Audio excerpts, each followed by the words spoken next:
So to get right to the point today, I got a little game that I'd like for y'all to play. It's called, How Many Teenagers Do You Know That Are Actively Pursuing a Life with God?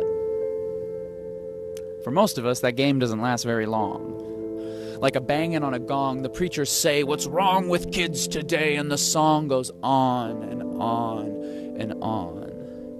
But the song being sung is partly true.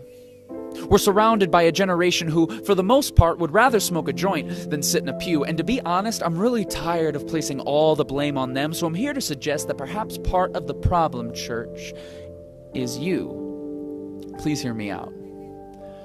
You see, teenagers today, and people, for that matter, would rather live by their own luck because they see the religious system as just way too stuck. And if you heard me say that I read my Bible every day, you'd be like, what the fudge?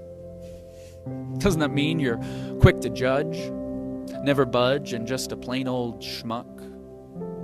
And if this is the perception that we're so full of pride, then perhaps it's time we took a look inside and tried to reclaim the part of Jesus that some of us have lost. The one who partied with sinners, touched the lepers, loved the children, and who paid the highest cost. Have you ever considered just how many parties Jesus went to in the Gospels?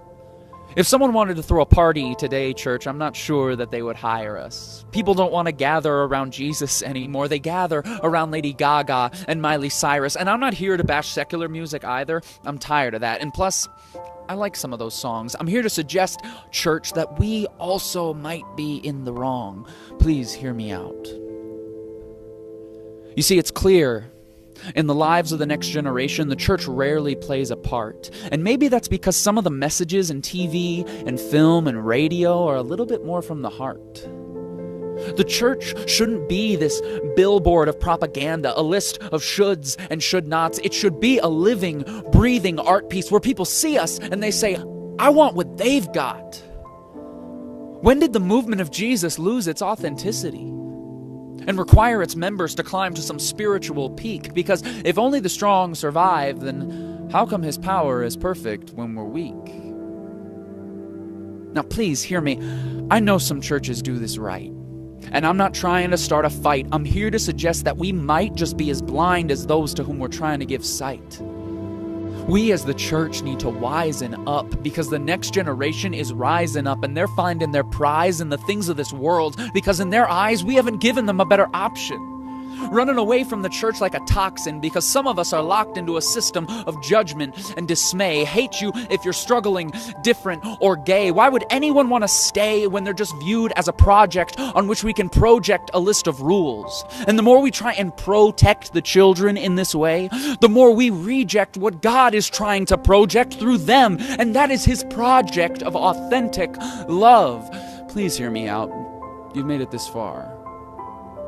I'm not trying to be harsh, and I'm not trying to be condemning to either side. I'm suggesting that instead of forcing people onto some religious journey, let's just invite them along for the ride.